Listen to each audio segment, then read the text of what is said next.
We sailed 14 nights on a transatlantic sailing from Miami to Europe on Virgin Voyages. And there are some things we will never do again and lessons we learned along the way. So if you are thinking about taking a transatlantic cruise, you need to hear this. From a cramped cabin to 23-hour days, seasickness, a bad back, and a visit to the medical center, this is the stuff nobody's talking about, and it can make or break your transatlantic cruise. So let's get into it. What up, though? This is Wendell and Shannon, your favorite Detroit travel couple behind Black Love, Black Travel. First of all, we just want to say thank you so much because our first transatlantic cruise video in this series has gotten almost 25,000 views as of the time of this recording, and we can't even believe it. We are honestly just blown away at the love and the support and the interest in transatlantic cruising. So thank you for watching and supporting our channel and sharing this journey with us. And if you haven't seen that video, it will be linked in the description. But in this video, we are talking about the things that we will never do again and the lessons that we learned on this transatlantic cruise. So, Wendell and I actually don't even agree. No, we don't. On all of them. No, we don't. But we do think that they will be helpful for you. So if you are planning a transatlantic cruise, grab your notebook and let's get into the video. Yeah. Okay, so let's talk about the cabin. This is the first point that we don't agree on, and it actually surprised me because every time that we've sailed on Virgin Voyages, we have booked a sea terrace cabin because we find that it's like the sweet spot, you know, like between an inside cabin with no window, no balcony, and a suite. What up, though? So we have made it on board. And we're on deck 13. There's our luggage. The luggage cabin's already. The luggage is here. So, what is it? 13,230. 230.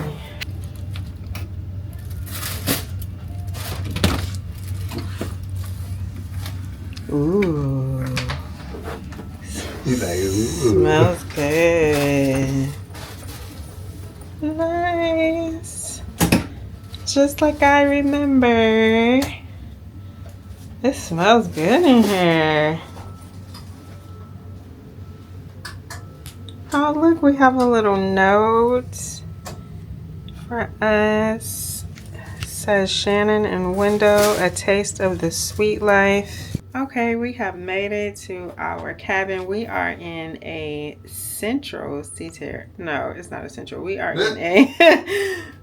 in a sea terrace cabin. And if you want to see a full cabin tour, go back and look at our couples vlog. I think is part 2 of our couples vlog on Virgin Voyages, and we go through the entire cabin. So we're not going to do that here, but it's always good to be back in a sea terrace on Virgin Voyages.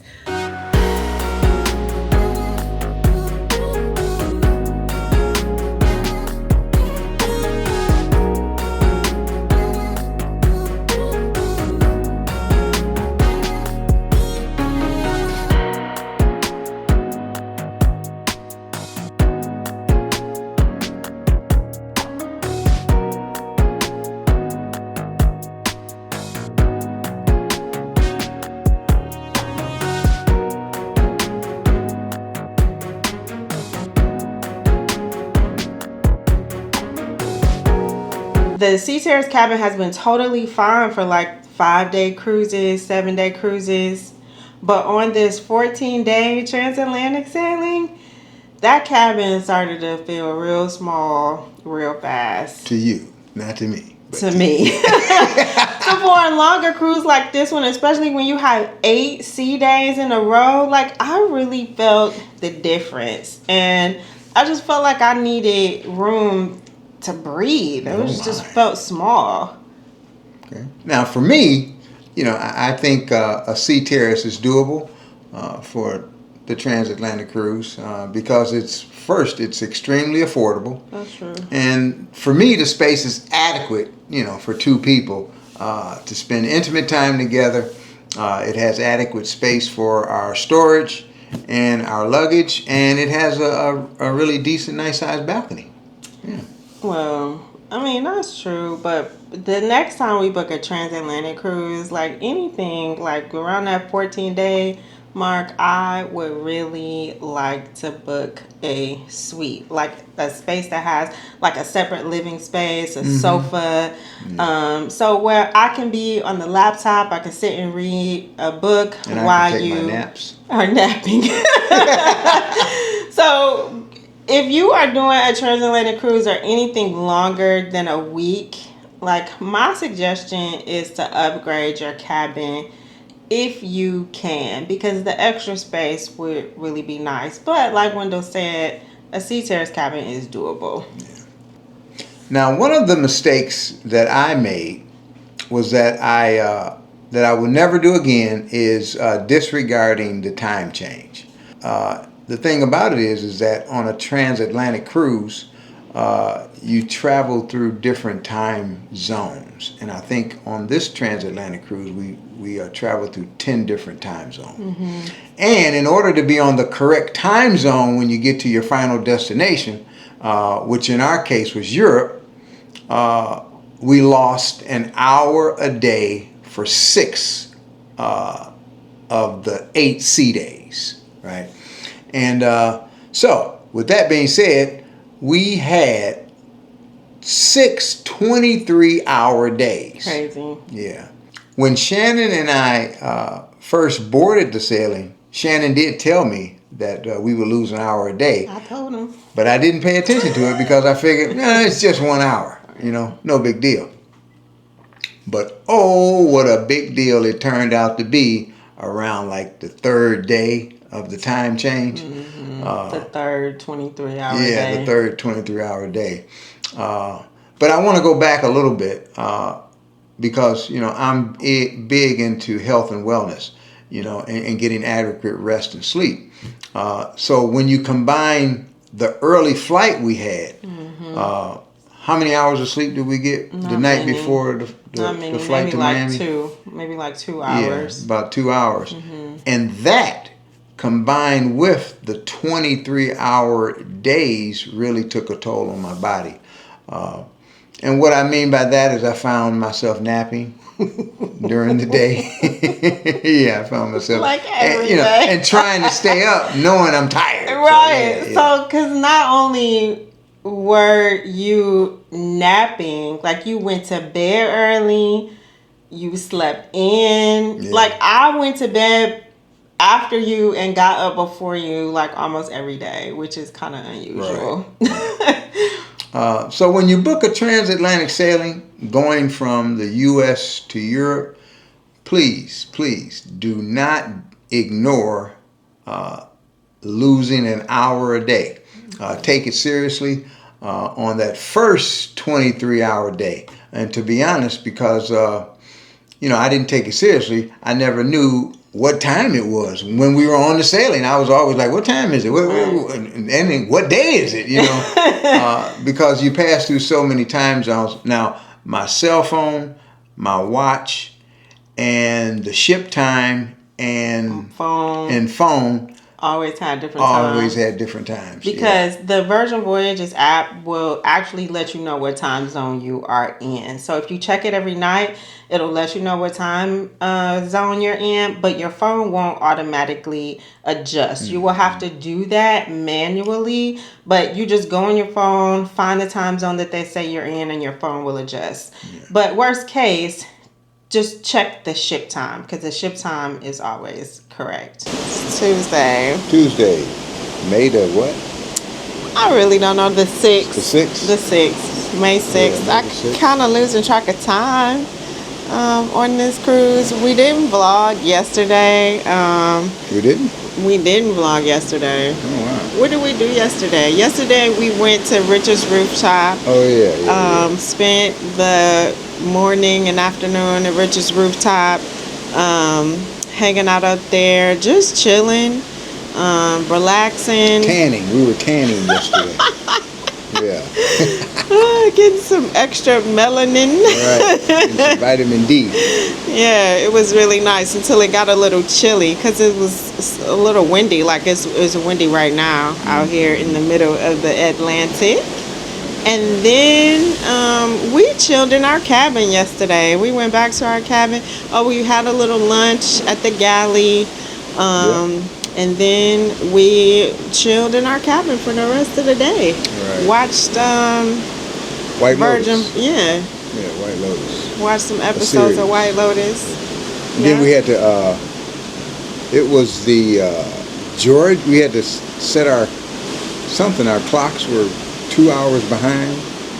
It was, we got a notification that said we had to set our time to Georgia and the Isle of Sandwich. So every day, I think I said this, but every day we lose an hour. So like our phones are on regular time, but ship time today is 2 hours ahead. 2 hours ahead. Yeah. So that's an adjustment. So it feels like 2 hours earlier to us. So right now we are headed out for a late lunch, just a little after 3 o'clock. And what'd you do this morning? This morning I did my stretching, and I went to the gym, the cardio room, rode the bike for a half hour. Then I went over to the gym, lifted some weights. I did a total body workout, chest, back, legs, crunches. Then I went back to the gym, cardio room, and rode the bike for another 15 minutes, and that's it. Yeah, I got my workout in.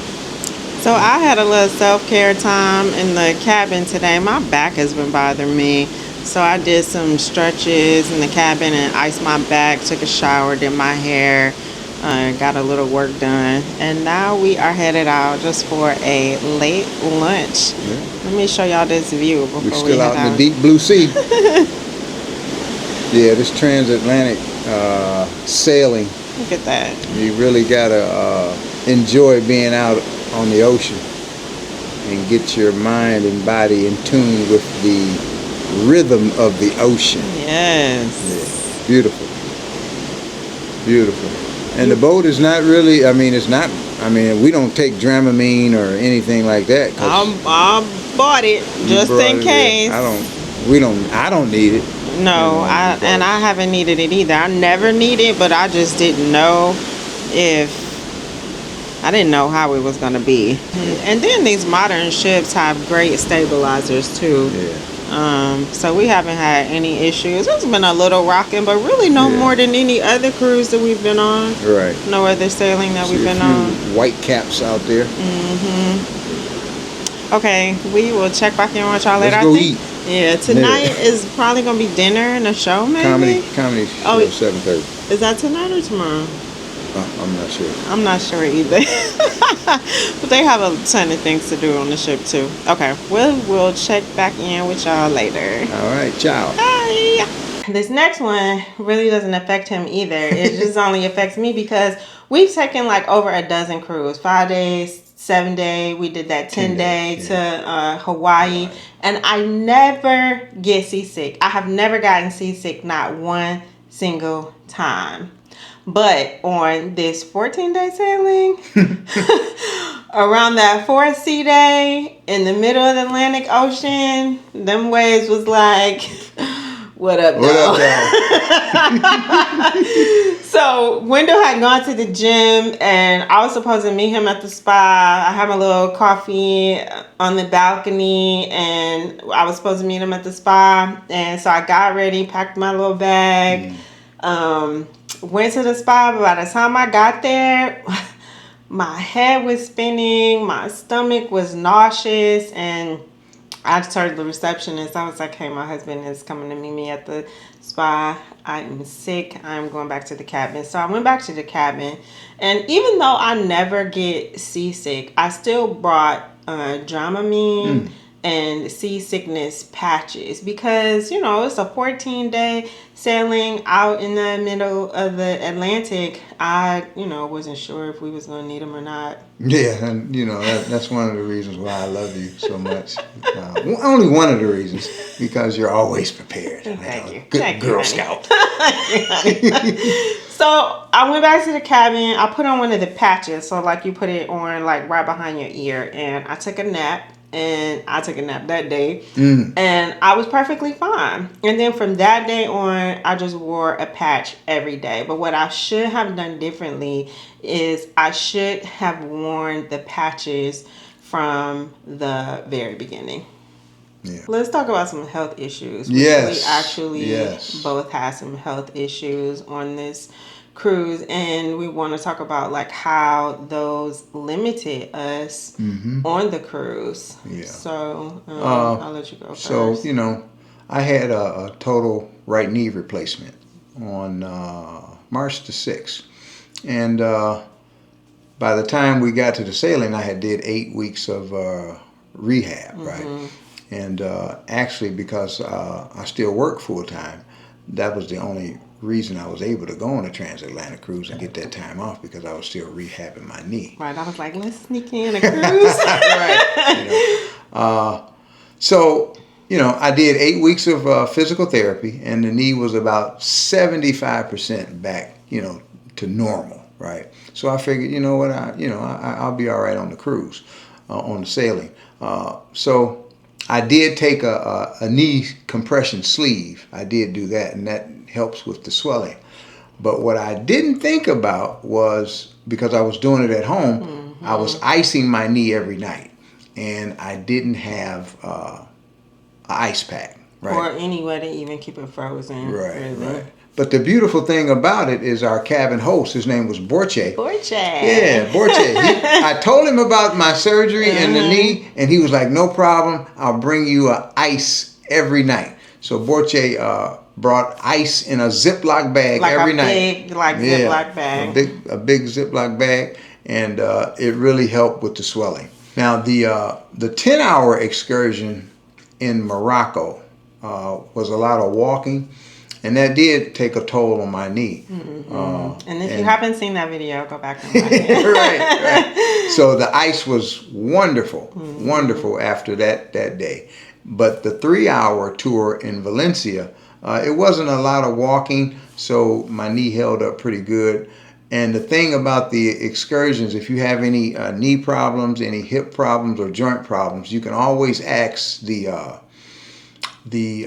tour guide to modify how much you have to walk, and they'll modify the tour for you as far as the walking part, but you'll still get a chance to see everything that's in the tour. It was a couple on our excursion. Yeah. They the was older one couple of them in a wheelchair? No, but I think on they had walker. a walker or some kind of walking. So they assistance. couldn't walk too far. Yeah. So what did they do? They told the tour guide that, and she said, okay, we went to the first place that we saw, and the tour guide said, okay, stay here. We're going to see somewhere else, and then we'll swing back around.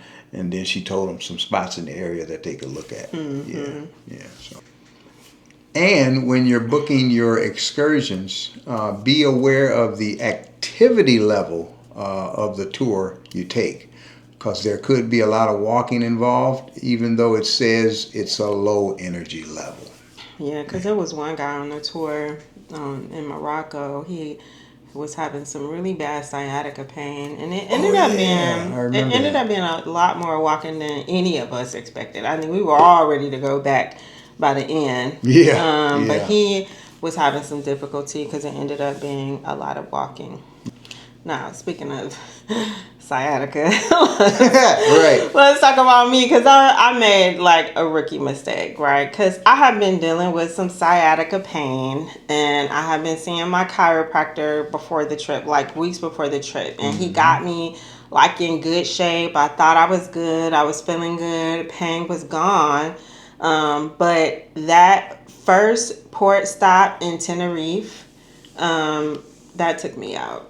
I think it was getting on and off the bus, and I'm not really sure, but that took me out. And I had so much pain going through my right side, and thank God we had the global phone plan because I was able to call my chiropractor while we were in port, and he gave me some stretches to do.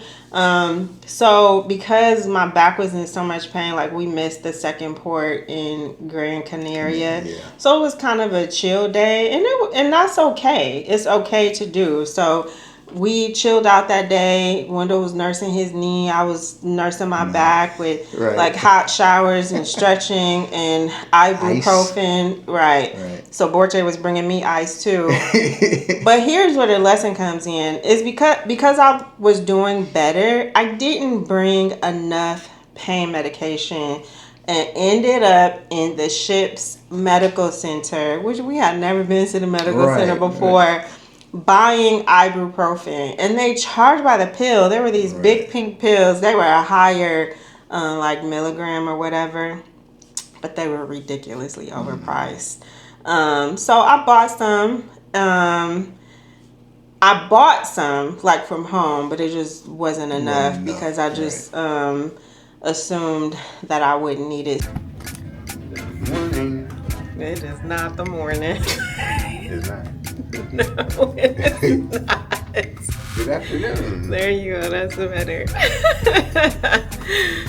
It's about what, 1:30? Yeah, 1:30. Yeah. So we just got up from moving.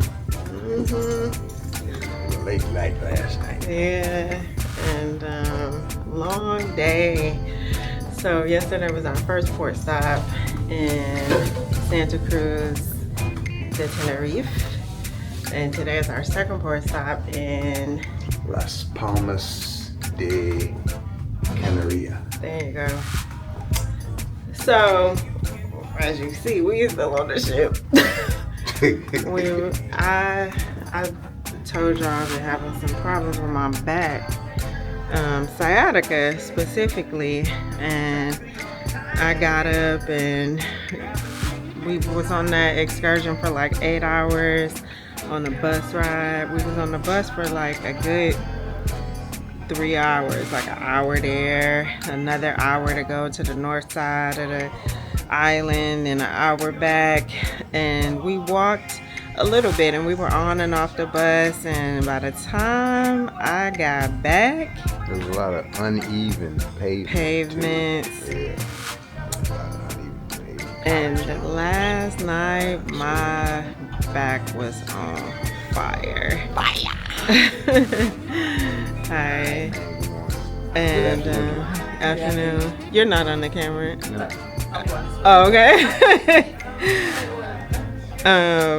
So I was in so much pain, just like agonizing pain. So because Wendell just had a knee replacement surgery, he had some hydrocodone, so I took like 1.5 and iced my back and passed out. But was still in so much pain, so I'ma just take it easy today and rest. We actually on our way to the medical center to see if they got something. Never been to the medical center on a cruise ship at all. But his knee, how's your knee doing today? Knee is holding up. I mean, it got a little stiff yesterday. Well, last night when we got back. I think it was the endurance is not like it.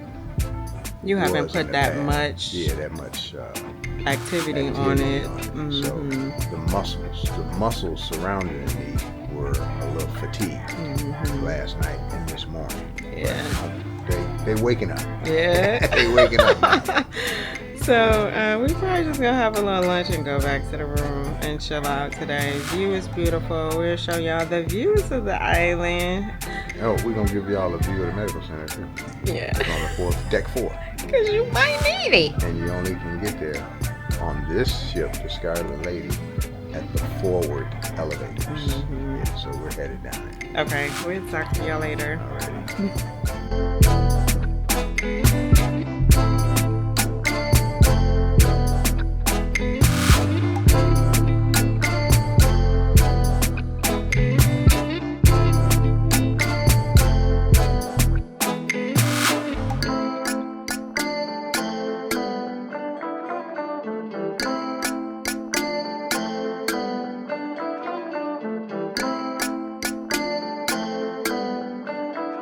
So our advice is to take more than enough of your prescribed medication and more than enough of anything that you think you might need. Yes.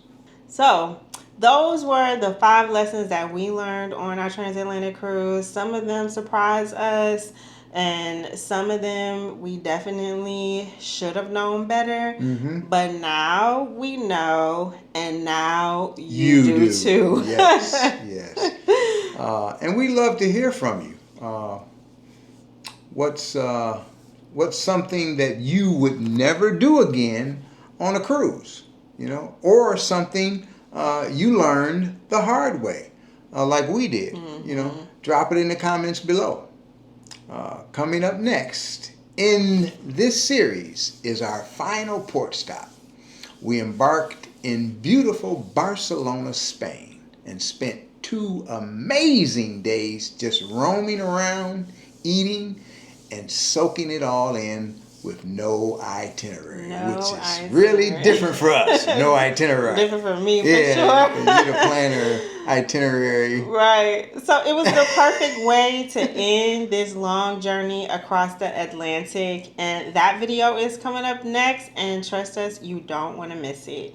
Make sure you hit that button if this video helped you out in any way. Subscribe if you haven't already, and tap the notification bell so you don't miss Barcelona. Thanks so much for watching this video, and until next time, keep black loving loving and black traveling.